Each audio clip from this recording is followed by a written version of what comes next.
Okay, so welcome again. I've already said welcome once, but I'll say it twice. Welcome everybody to Allely Estate, to our Pink Ribbon Brunch. Thank you all for coming. I hope it's going to be a really nice morning for everybody, and we really appreciate you being here. Thank you very much. My name is Peter Cooke. I'm one of the owners of Allely Estate. Catherine is my wife, as you probably know. A little bit of housekeeping. In the event that we have to evacuate the building, run for your lives, of course. But please do it in an orderly fashion, out the doors here and out into the car park preferably, or you can go out that way and move out into the garden. We hope nothing happens, which I'm sure it won't. Bathrooms are just behind this wall, so you can get to them around the corner there. And that's about all the key messages. I'd like to ask Ah-Leen Rayner from Breast Cancer Foundation, she's the CEO, to come up and say a few words. Okay. Kia ora tātou. Firstly, I'm Ah-Leen Rayner. I'm the Breast Cancer Foundation CEO. I'd really like to thank Catherine and Peter for hosting this event today. I'd also like to make a very special call out to Catherine because this woman is undergoing treatments. And what Catherine is doing while undergoing treatment is truly phenomenal. I don't know if the team at the foundation have said many times in terms of, Catherine, you don't have to do this. You're undergoing treatment. Your health is our number one concern. But not only is Catherine undergoing treatment, she's also got a petition going to have triple negative breast cancer, the drug that is needed funded. So I'll tell you a little bit about that in a minute. So I've never seen a patient who has been so gung-ho about raising awareness for breast cancer whilst undergoing treatment. So an incredible shout out to an incredible woman over here who's putting up the fight of her life. So thank you very much. So a little bit about breast cancer. There are 3,500 women diagnosed with breast cancer every single year. And what we know is that still 650 women die every year from breast cancer. Our vision at the foundation is that zero deaths from breast cancer is absolutely achievable. And what we know is going to happen over time, technology, education and awareness, and all of those advances will absolutely enable that to happen. So at the foundation, we really focus on achieving the zero deaths through 4 key areas.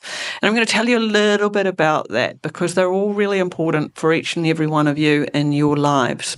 So education and awareness is the first thing. And so education, so important. On your tables, there are bookmarks. One of the things that we really focus on is being the fence at the top of the cliff rather than the ambulance at the bottom, because the best chances you have of surviving breast cancer is detecting it early. So, women in this room, we recommend from the age of 40 up until the age of 74 going for mammograms. And the reason why is because if your breast cancer is detected through a mammogram, your overall survival rate is 95%. If you pick it up through a symptom or a side effect or see something different, the chances drop to 85%. So what you'll see on our TV campaign at the moment is Know Your Normal. Get used to the normal look and feel of your breasts. What do they look like? Do you notice anything different? And if you do notice anything different, go straight away to your GP and get it sorted out because it's so important. At the foundation, we employ a team of nurses.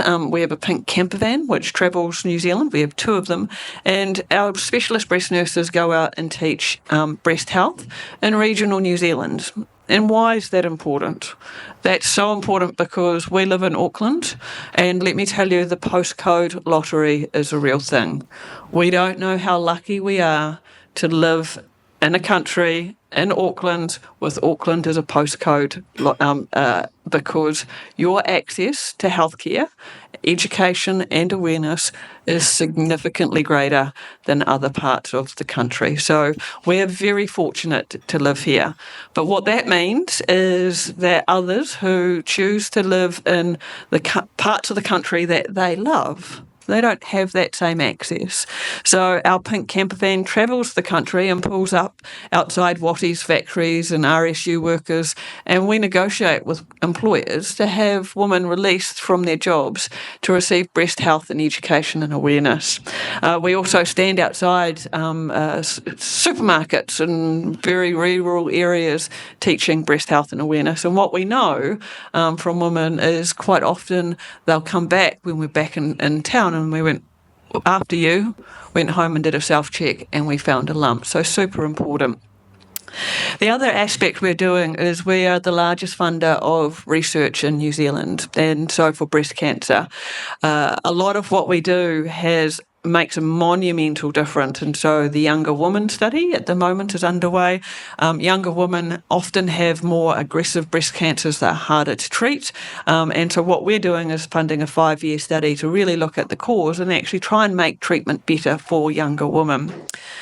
We're doing a really exciting piece of work at the moment, which is around there's a screening blood test that's happening in Canada, that's been commercialised in Canada and the UK. And we're just looking to see whether we can actually bring that to New Zealand for a proof of concept to actually prove the clinical pathway for a screening blood test. And what that means is, because if you want a mammogram when you're 40 to 45, you'll have to pay privately for that. Not everyone can afford that. That is, round numbers, $450 paying privately for that mammogram. If we can develop a screening blood test that can actually screen these women, we can actually detect cancer earlier. What we'd really love to see is screening prioritised for Māori and Pacifica from the age of 40. And because it's not through prioritising any particular ethnicity, it's because the data and evidence shows that Māori and Pacifica present earlier than Pākehā. So 18% of those Māori and Pacific women present between the ages of 40 and 45, and free screening doesn't start to the age of 45. And so what that means is these women are presenting later, have more aggressive cancers that are harder to treat. So within the research umbrella at the Foundation, we fund the Breast Cancer Foundation National Register. So we are an evidence-based organisation. Everything comes from the data we collect. So we've been collecting data since 2003. We have every woman's breast cancer diagnoses, and some of those might be 500 fields in terms of this register. So everything we do, every piece of service that we put in place is actually being guided by the data that we have, and we're very fortunate to have that. We also have a team of specialist breast nurses. So we take over 10,000 phone calls a year from breast cancer patients. We follow up patients through their breast cancer journey. And what we know is those team of nurses are absolutely vital to patients going through treatment and diagnosis. What we hear so often is your oncologist will meet with you and talk to you about your treatment options and give you lots of medical terminology. And what we hear so often is, we don't hear that very often. What we hear so often is that, no, I don't have questions, because patients are still in shock. I've got breast cancer. And so what we hear is that when the patients are driving home, it's like, oh my God, I've got questions, and waiting for that next follow-up appointment, waiting for how do I get in touch. So that's where we come in terms of our team of nurses. The last one is around advocacy, and I think this is really important because hopefully you've all signed Catherine's petition. And I'll touch on early triple-negative breast cancer just a little bit here. So early triple-negative breast cancer is the most aggressive form of breast cancer. It doesn't have the hormone components which make the other targeted drugs. So there is currently no funded drug for Catherine at this moment in time. Catherine needs to raise those funds, and that's unequitable. It is unfair. And so what we've done is we've been calling for Keytruda to be funded for advanced breast cancer and early triple-negative breast cancer in the election manifesto. They were both assessed by Pharmac at the same time. Keytruda has been funded for advanced triple-negative breast cancer. It has been approved as being of clinical benefit for early triple-negative breast cancer, but it has to go through a range of pharmac processes. And what we know from pharmac is those processes are very slow. So for Keytruda was approved for funding for lung cancer. Does anyone want to take a guess how long it took to get, once it had that approval for lung cancer, how long it took to get into the patient's hands? 10 years. 6 years. Wow. Terrible. 6 years. We can't wait, because that means inequitable care for Catherine for early triple-negative breast cancer. We've been following up. It's been 2 years since the submission was put into pharmac, and they've said, yes, it has clinical benefit. What has happened in the meantime is international studies have shown that the efficacy of Keytruda for early triple-negative breast cancer is substantially greater than when we put the submission in. We've asked to have that submission reviewed because it is currently ranked at a low priority. The new evidence shows clearly that it should be a high priority. And what we know is that the clinical benefit is substantial.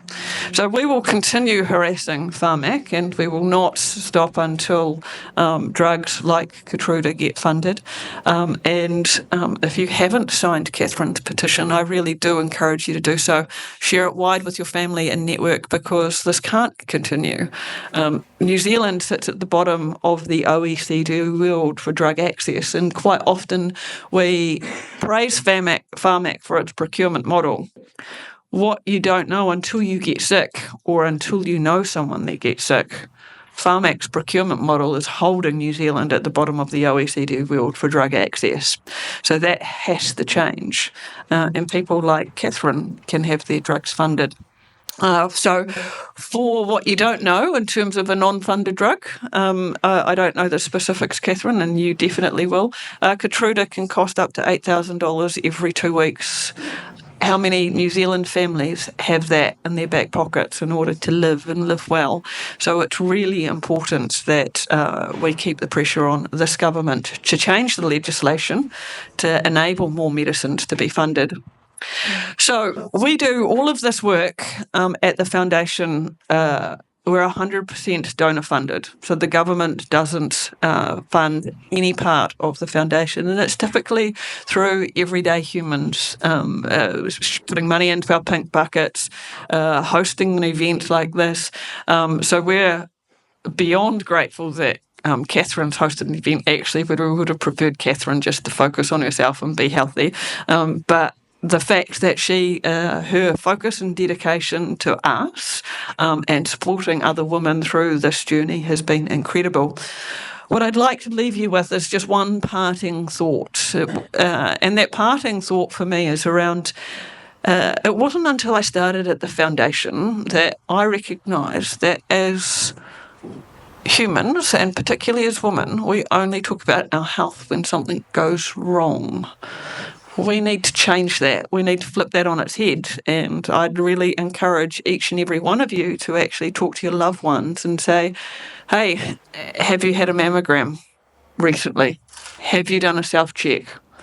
Are you doing the things that really actually will help you beat cancer in any way, shape or form? And that goes for you too, men, in terms of you're not off the hook with prostate cancer and going for checks, but really doing the things that take care of yourself, because it's through taking care of yourself that increases your chances of survival.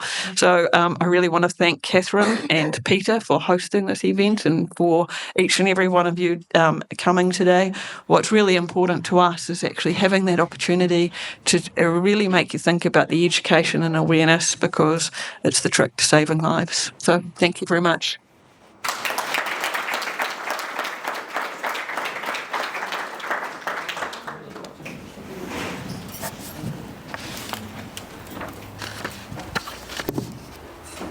Put my glasses on.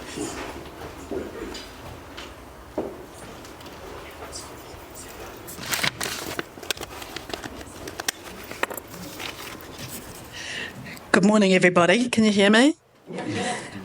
Normally I don't have these things, but since I started chemo, I'm remembering wrong things and at the right time and right things at the wrong time, so hence my notes. So first and foremost, thank you all for being here today. I'm Catherine Cooke, and since I was little, I've always had a compass to help other people.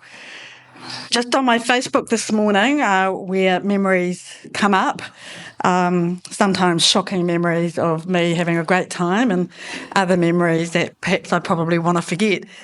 But one memory came up was when I was at high school and I used to run fashion shows, and in one weekend alone, I had garments that were worth $20,000, $30,000 each and achieved $80,000 for my high school in that one weekend. 2 years ago, we at Allely Estate drove my vision to achieve $76,000 to assist Murawai. And in the last year at Allely Estate, we've assisted with raising of $30,000 and 6,500 donations of clothing for Dress for Success Auckland. While the vision was mine, I cannot do this without the amazing people, some in this room, that go on the crazy journey with me. Thank you for trusting me. I really appreciate it. It means the world to me that you've all taken the time to support me in this cause. I know it's not always easy to bring people together for charities, and especially in this economic environment, so I'm told. But I truly hope we can reach for my goal of raising $5,000 today for the Breast Cancer Foundation New Zealand. They do so much to support people like me, providing online nurses who ring me at random times during the day and the week, and supply support for counselling.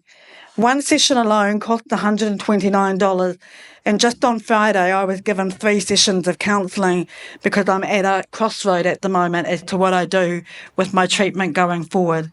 It is without a doubt necessary as we navigate all the emotions that come from not dealing just with cancer, but a cancer that has financial cost attached, as well as the invaluable advocacy that Ah-Leen has just been talking to you about. I'm so committed to giving back to them today that yesterday I personally donated $1,000 myself to my own fund. I need to get to $5,000. There's 360 there already. You each have on your table a form. If you'd be so kind, the first bit is the Q code to raise money today. Every little bit helps. The first amount is $53 for a pack for women, down to whatever you want to donate. But you'll also see on the table today that they've generously, Breast Cancer Foundation New Zealand have generously donated boob beads and tape measures that they normally sell for $5. They're not asking for money for these today.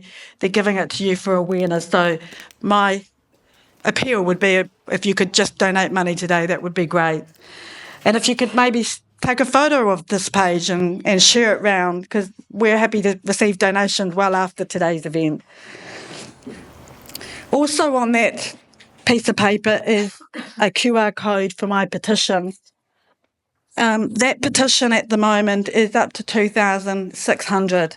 I only needed one signature, but I'm happy to keep this going because I want to go to government, I want to fly down there, and I want to hand it over to David Seymour, Simeon Brown, hopefully Chris Luxon if he's got time to see me, and say to them that I'm the lady that's doing this on behalf of a lot of others. I want to acknowledge the women that have come before me that have actually passed trying to get this advocacy sorted. So I salute them for their drive, and I pick up the baton for them. So today I'm not asking you to support me. Yes, I do need support, and that support will come later. But today I ask that you give generously to the Breast Cancer Foundation today so we can hit that goal together. And please, please, please sign my petition, even if you go by 5 different names. I'm no stranger to adversity, losing my gorgeous mum and then within months my aunt along with my brother to cancer and undergoing 7 operations between late 2022 and August 2024. You would think that this would be more than enough that a human soul could cope with. But on November the 20th, 2024, after a routine mammogram a couple of weeks earlier, I was diagnosed with triple-negative breast cancer.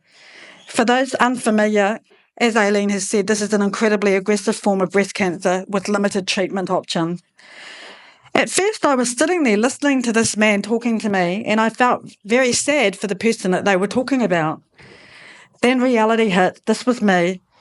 I burst into tears, and from that moment, my life became a whirlwind of scans, biopsies, surgeries to insert my new friend. I've got this new friend that sits about here now. It's called a portacat. And for those of you who've been to chemo, you get to see me get stabbed. It's the only stabbing that's allowed without laying a complaint of assault against anybody. But I love the nurses that do stab me because they mean it with genuine care. Having the cancer or any cancer is an emotional roller coaster like no other. It felt weird as I was going and having this treatment, and I wasn't unwell. In fact, it was the best I felt and looked for a long time. But when chemotherapy started, I was suddenly hit with the harsh reality of this journey. Shakes, excruciating stomach upset, fatigue, being very emotional, lots of needles, and I have a fear of needles, an infection early on that required immediate surgery and 20 mils being drained from me. And some days I can spend up to 2 to 3 hours just scratching like some mad person, and it just doesn't stop. And then obviously I'm covered in like someone's been attacking me. Life has an ironic sense of humour though. Just months before my diagnosis, Peter and I auditioned, would you believe it, for a commercial about funeral trusts. Luckily we were too good for them and not accepted, but now I find myself in a fight for my own life.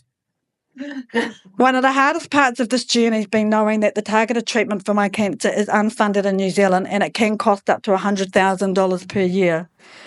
The financial burden has been overwhelming, and I've had to make painful decisions, including selling my house, which made me feel like I was letting my children down. The uncertainty and the weight of the future is terrifying. There's no guarantees, just a completely different life from what I knew before. And I will give this all I have. I've always been a fighter, but some days the weight of it all makes me want to lie down and not wake up. This is not an ideation that I want my life to end. This isn't about giving up. It's about the immense toll this cancer takes emotionally, physically, and financially on one person. And it's not just me. So many others in New Zealand are facing the same battle, struggling to afford the only drug that could save their lives. I do consider myself lucky to have received. I went running out at 11 o'clock in the morning, one Saturday morning, in my nightie at 11 o'clock in the morning, and said to Peter, oh my God, someone donated $50,000 to me. Peter said, really? And I went, yes. I showed him, and all he said to me was, go back to bed and lie down. He didn't follow me, so it was just me going back to bed to lie down. You can laugh at any time. That was meant to be funny. This brings my current total fundraising to fund the drug I need to $54,270. To put it in perspective, though, had I not received that $50,000 donation, I'd still be sitting at $4,270, which I'm very grateful for. But many women in my situation are sitting at that and well below and still not knowing how they're going to fund. I still have a long way to go, and many others are in even more dire situation, unsure of how they will pay for their treatment. I joined a few groups, which I try not to go on to too often because it's very sad reading some of the stories. But many are being denied the drug because they don't have the means. Many are going into debt and feeling guilty. There was one lady who said that the family had decided not to do it. And then about 6 weeks later, they said, we have to do it, Mum, we want you to live. So they went into debt. It is an injustice that the only targeted drug for my cancer, Keytruda, is funded in 40 other countries, including Australia, but remains unfunded here. No one should have to put a price on their life, yet that is the reality too for many of us. This is why I started my petition. You see, Pharmax advisors recommended funding this drug over 18 months ago, and yet nothing has been done. And while Alleen's talking about advance being funded, there's still some restrictions around that. I say to the government, yes, you're in business, but show some common sense. Because if you funded people that were in early stages triple negative, you would have less people to fund in the advanced stage. It just does not make sense. I will not stop fighting for this, not just for myself, but for all of those who came before me in their pursuit of advocacy for people like others and me. No one should have to crowdfund their survival. Life should not come with a cost. And please do your bit and advocate with your own MPs my petition too. I want to take a moment to acknowledge and thank some very special people, to the incredible team at Allely Estate, Wendy, Amy, Grant, Fatu, Janelle, Eve, and all others who are working hard today and step up every other day to support Peter and I. Thank you. Your dedication, loyalty, and generosity means so much to me. Also to Athena, thank you for your love and support while you are also on your own journey of recovery, different kind of situation, but we hope to see you back at Allely Estate properly very soon. To my family, Stacey, Tony, Harper, Aubrey, Alex, Anna, and extended family, Jason, Linda, and Bruce, thank you for reminding me how much I'm loved. To my children, Hamish and Holly, know you are both missed and loved so deeply. To my friends, both here and not here, thank you for giving me the space to grieve, for holding my hand, for lifting me up when I needed it most. Attending chemo with me means the world to me, ensuring I'm not alone. And Athena, thank you for the hugs and the occasional cheeky pat on the bottom at chemo to put me to sleep like I'm a child, and then acknowledging my cute snore, always bringing a little humour into the toughest moments. Peter, I don't have enough words to express my gratitude for you. Nearly 9 years ago, our paths crossed one night at Soul Bar, and I could never have imagined how important you would become. You see me at my best and my worst. You love me, you nurture me, you remind me every day that I'm strong enough to keep going. I'm so, so lucky to have you by my side, and I know how hard this is for you to endure too. Finally, please check in on your social media to say that you are at Allely Estate. Our Wi-Fi password is Allely123. Don't share that with anybody. Businesses like ours depend on Google reviews, and we'd love yours, along with a photo or two. Speaking of photos, thank you so much to Gemma from Photocombi's still outside, for bringing the joy of your Combi photo booth today. Do pop into the Combi and get your photo and post them up and tag Allely and Photocombi. And Alan from award-winning Super Gibo Photography, thank you for being here to document our brunch. How lucky am I to have so much love in the room. Ara Hinuri to all of you from me. Thank you.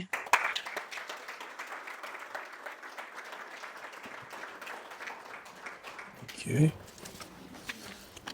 Peter might just want to say a few words. And I have nothing written down, so it will only be a few. Thank you. We're getting ready to open up the buffet soon, so if you're hungry, it's not far away. But I just thought I'd just take a moment to share a sort of a bloke's perspective on the journey that I'm on as well through Catherine's cancer treatment and journey. So the irony for me is it's not my first rodeo. My ex-wife also, my son's mother, Alex is my son over there, his mother also went through breast cancer journey. So there's that element as a guy where you think you're supposed to fix everything. It's how we're brought up. It's what my generation was based on. And we were supposed to be the fixers and the strong ones, and the guy was the one responsible for making everything right. And if I thought that was the case my first time around, I certainly realised quickly that this is something I can't fix. And my journey is a realisation and an acceptance that I can't do anything about this. I can't fix it. I can't change it. What I can do is just be there on the journey for Catherine, be supportive, and not always be positive, because sometimes saying lots of positive things actually doesn't help, because in a lot of cases, it is a very difficult, unknown situation. So being positive is good, but it doesn't always make Catherine feel any better. So my job is to be there when she rants and raves and screams and shouts, not always at me, mostly at other things.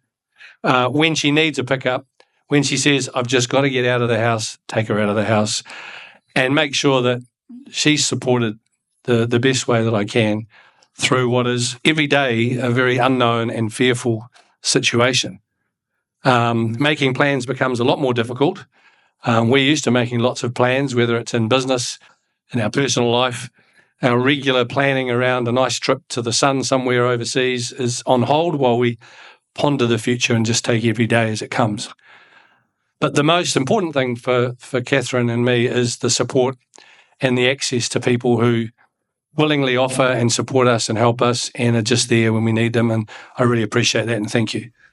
So thank you very much, everybody, for being here today. We're going to have some food so you can enjoy that. The bar is still open. Please help yourself. We have pink bubbles if you'd like some. And once again, thank you so much for coming and supporting today. I really appreciate it.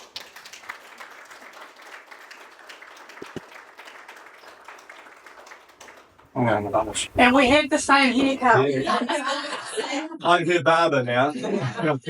Yeah, and I told her I'm not paying him because he keeps us things fine. I need my glasses too. Stand there, please. Okay. Thank you. Thanks, Al. All right. I think we'll go up in table number order. So we'll start at 1 and then go round and numeric order. So we'll start with the table here. Good job. Thank you.